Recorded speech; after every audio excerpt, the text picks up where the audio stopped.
Now in our own time.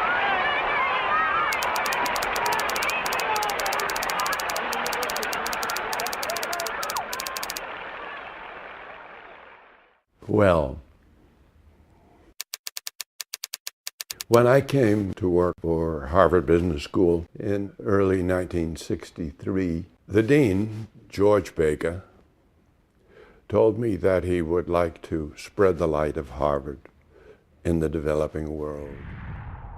We had a school that we had helped start in India, several in Europe, one in Iran even.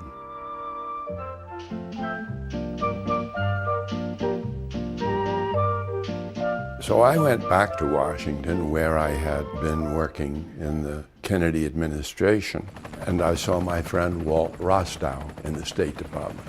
And I said, in effect, Harvard wants to spread the light. He said, wonderful, where would you like to go? And I said, well, I don't know, what would you suggest? And he said, well, President Kennedy has just made a major speech in Costa Rica. I congratulate you on your efforts to reestablish an historic unity to meet new needs, and I pledge my government's continued assistance to that great effort. And he is working with the presidents of the 6 countries of Central America to help them establish a common market and integrate the region. A very exciting project. They need managers, public sector, private sector. They need managers. So why don't you go there? And so I thought to myself, this is going to require a government contract. People were worried about having a government contract, academic freedom and that kind of thing. So I said, well, any chance of a letter from the president to our dean? He said, certainly, George, my secretary's sick. You go out there, you write whatever letter you like, and I'll get the president to sign it. So I'm sitting there, dear Dean Baker. Sincerely yours, John F. Kennedy. Well, I got back to my office a couple of weeks later, and the dean called me and said, hey, George, guess what? I just got a letter from the president. I said, no kidding, what did it say? He wants us to go to Central America to help train managers. So I said, how can you say no?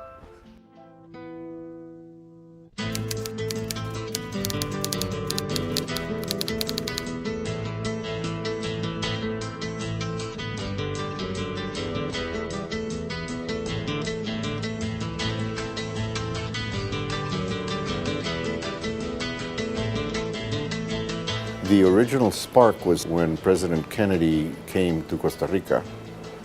Interesting times, the volcano had just blown its top, Irasu, sort of a sign of God.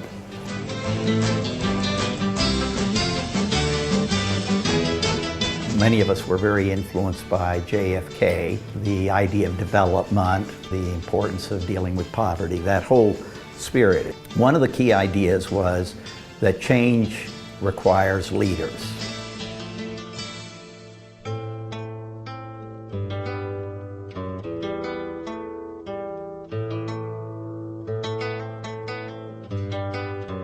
The idea was to replicate a 2-year case method graduate business school in Central America to build a managerial class in hopes of developing a substantive middle class.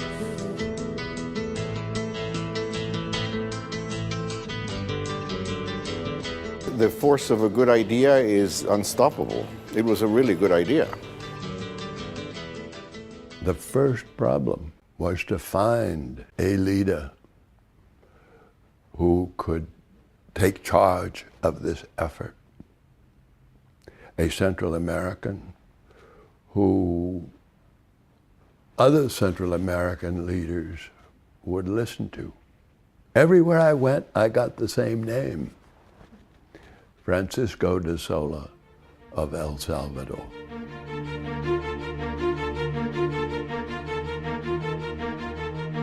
I was told, if he is with you, you cannot fail. If he is not with you, you cannot succeed. When I described the sort of thing we might be able to do. He said, I remember very well, it will be difficult, but we must do it. It wasn't easy. There were many times when we both thought the end had come. But he was very persistent. He was very determined. And he wouldn't give up. And so he was the founder of Incae, without any doubt.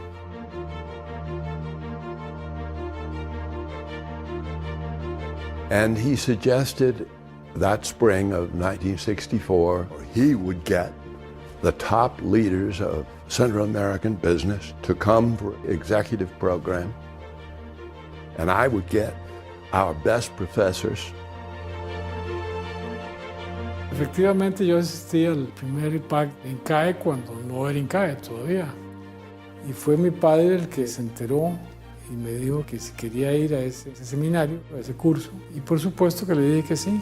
En ese entonces los hijos no eran tan rebeldes como son hoy día, éramos más obedientes. The participants couldn't get enough of it. They were up all night studying the cases. Their participation was very exciting and dramatic. Hammer and tongs, they were going at each other. Los programas de Incae, aún ese primero, fue muy duro. And they learned what it was that management training was all about. After hours, they would start talking about the future of the institution that would come out of this experience. And what happened was we prefabricated an alumni of business leaders in the 6 countries who put together the committees that established Incae. Lo primero que hicimos fue que Incae formó un comité nacional y yo lo dirigí.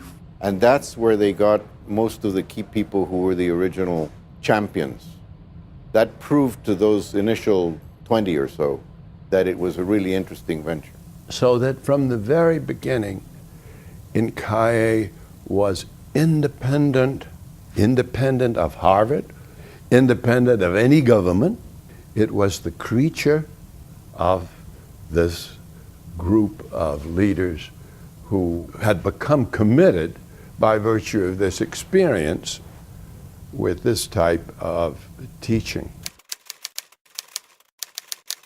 The case method is part of the Socratic thing. It has a couple of elements. One is there's a real case with all the complexity that you study. I went down to write cases the year or so before the first class. At one time, we had 40 researchers in Central America. We wrote 800 teaching cases. George was a fireball. He had enormous energy. So he organized the first group of researchers who came to the region.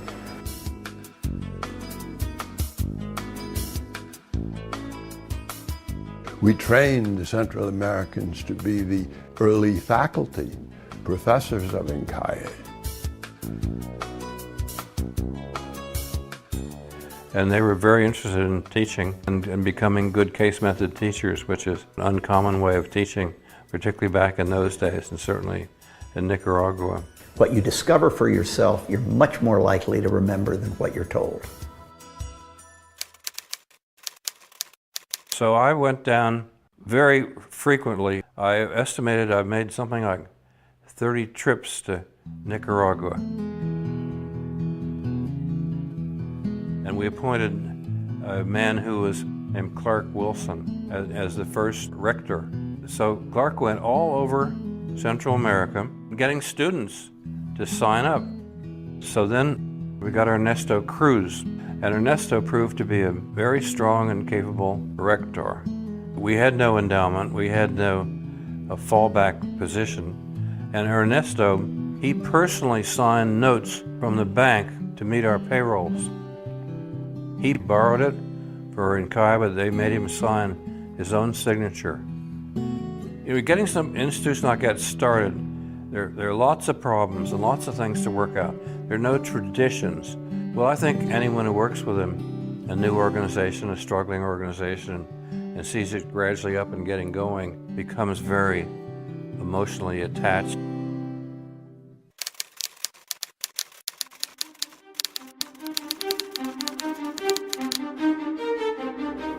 The earthquake comes very dramatically. I went down 2 days afterwards because the campus was damaged. People were scared. Some of the faculty wanted to go home. Whole parts of the center of the city were cut out. Instead of the Lido Palace where students had lived in the beginning, it went boop, boop, boop, boop, boop, boop. The school was very precarious financially. Pedro Belli and Werner Kettelholm, we had a little computer, did a macro model of how much foreign exchange we needed. If properly managed, the earthquake could be turned into a development motor for Nicaragua. Well, Harry Strachan was another one, though, just put everything into it. He was very, very imaginative and very, very strategic kind of a thinker. And I was sort of heading up the project, writing up a plan for reconstruction. He wasn't going to let it fail. There were a whole lot of people there who weren't going to let it fail. There were representatives from the U.S., World Bank, and so we presented it to them. Well, within a week, Incae had received a grant of $1 million to provide help. Within about 2 months, we had the MBA going again. For me, an example of not just surviving a crisis, but lo que no mata engorda. What doesn't destroy you will strengthen you. In adversity, you bond, thicker than blood. We had a wonderful group of Nica, Latin Americans and Americans all working together side by side. How do we create a financially solvent model? We had a $5 million debt. And then the earthquake comes, and then the Sandinista was something very similar.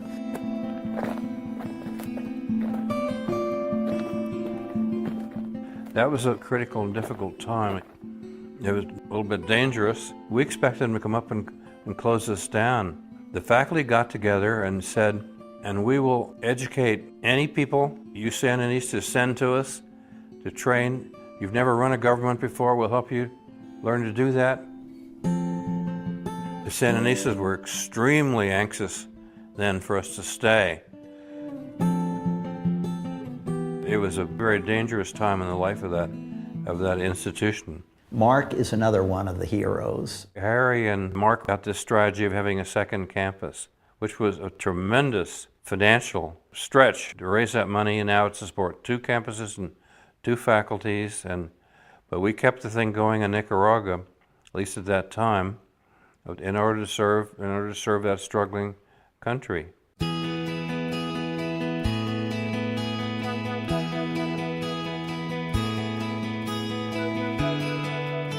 There were many wonderful people who came along after him, Walter Kissling from Costa Rica.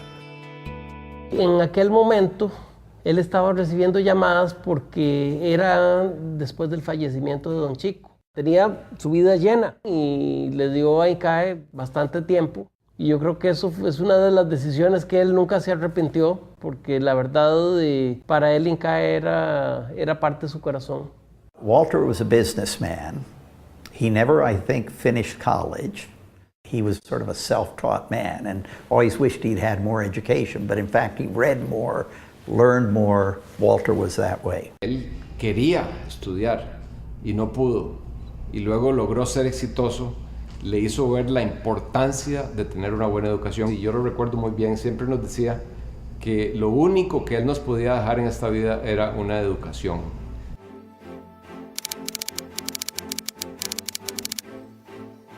I came to Incae as an MBA student. Many of my friends, colleagues, and bosses had graduated from there, and I saw an opportunity. It is easier in retrospective to see clearly the trends that were emerging in the 1990s. It was a time of new democracies all over Latin America, a time of growth. But one was the transition from war to peace. In Central America, after decades of conflict and civil wars, they were reaching a general peace agreement. It was a decade that was actually very good for the region. The second change was the collapse of the Soviet Union and the end of the Cold War. It was a time of opportunity for business, and everyone saw it like that. Those two things together changed entirely the picture of Central America from a political agenda to an economic agenda.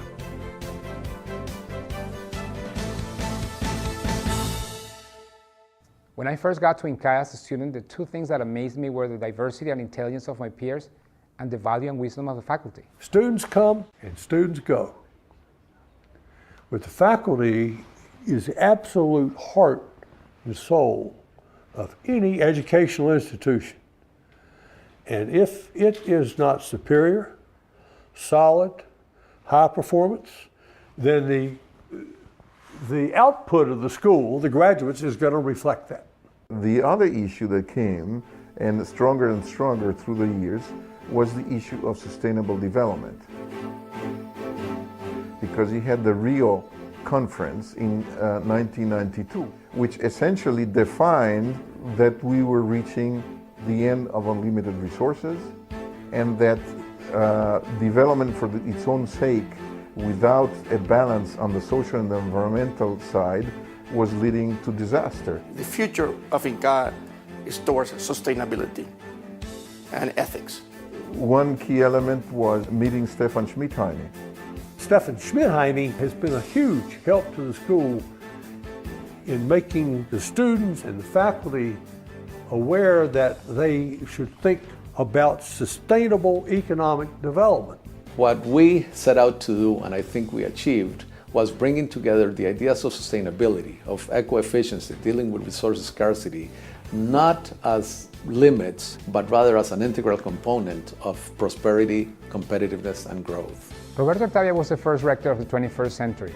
His vision was to connect these younger leaders with the societal goals of sustainability and development, and he led Incae into that direction very effectively. We were in charge of implementing the ideas of competitiveness and sustainability, transferring it to the countries, to the leaders of business and government. So you've got this marvelous marriage between a constantly increasing faculty with progressively greater and greater expertise and ability to teach and ability to research, married within this context of sustainability.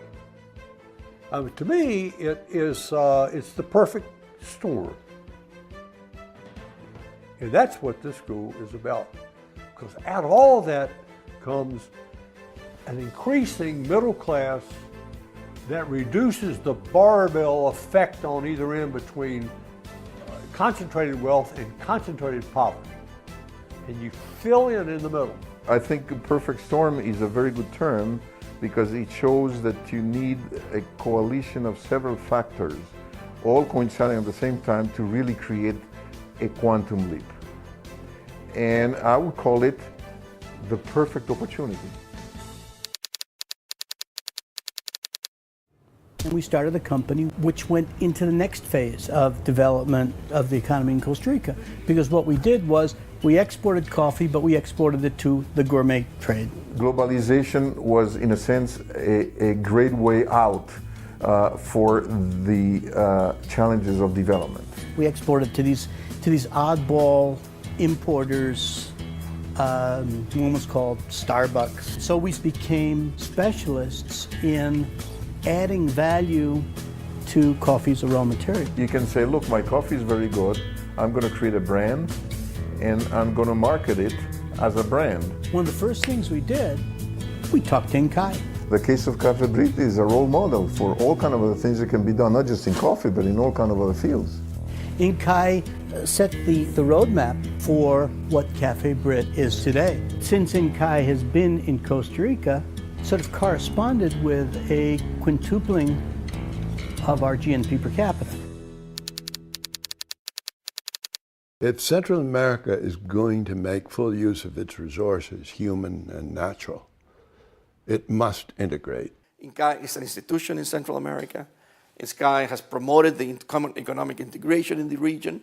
It must act as a region, politically, economically. There's been a lot of other cases in which Incae has played an important role in policy making and policy shaping. Here in Nicaragua, Incae has been very instrumental in the dialogue between the private sector, the government, and the unions. When Ortega came to power, a lot of people said, oh my God, we're going back to the 80s, confiscation, devaluation, hell is going to break loose. And it didn't. But Incae played an important role, training a lot of people in the Ortega government, teaching them about economic development and how business is a part of it. You can't have economic development without a healthy business climate. Without a school to train managers in a broad way, covering every sector of the economy, the region could not lift itself up. We have about 13,000 Incae graduates. 13,000. And those 13,000 have created hundreds and hundreds of thousands of jobs.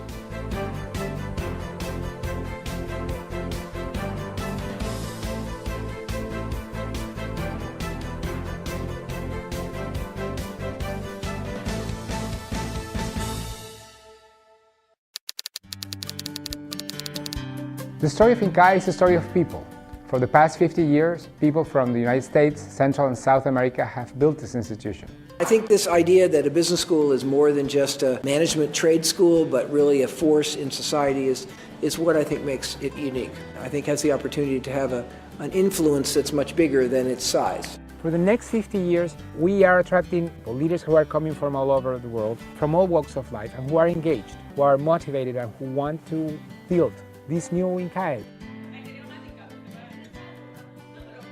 I was invited by the board, and I wanted to have a sense of the mission and the goal. Was it just another business school, or was there something about it? And I think it was, first and foremost, started by very bold people.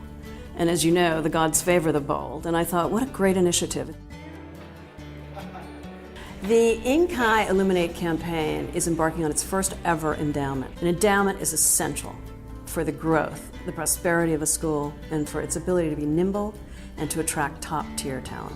They have really come to love the institution. They are passionate about it. And I think they are going to make an enormous difference for Incae. Who is interested in the region? Who's interested in entrepreneurship? Who's interested in building Latin America as a whole and getting more people to know about it, because it is a wonderful organization. We have to spread the word about it, especially in the United States. Whenever you do a legacy, you want something to happen after you're gone. You want to be able to have left something that's made the world better. And I don't see any better way to do that than to support education.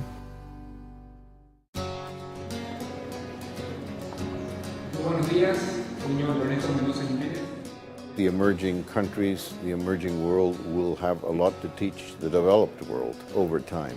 Bringing the developing world to a more prosperous level makes them better trading and intellectual partners for a better world. And having an institution of this caliber accelerates that process. Incae has already gone through several generations of people that have devoted fundamentally their lives to make a contribution through Incae to the region. And I see every signal that this is continuing. And that is beautiful to see.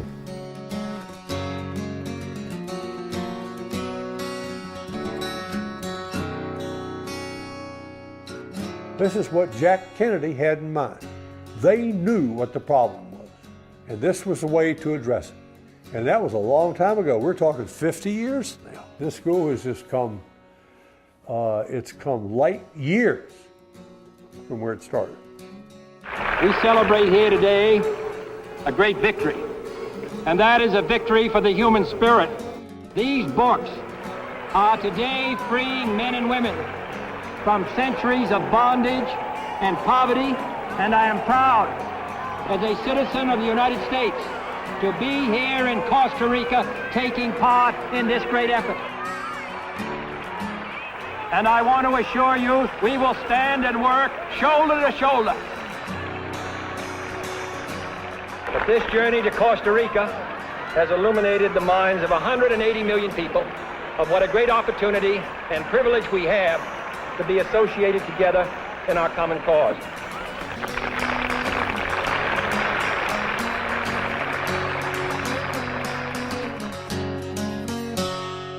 Well, I don't know this, but I wouldn't be surprised if you talk to USAID today, I wouldn't be surprised that they would regard Incae as perhaps their most successful effort in Latin America over the last 50 years.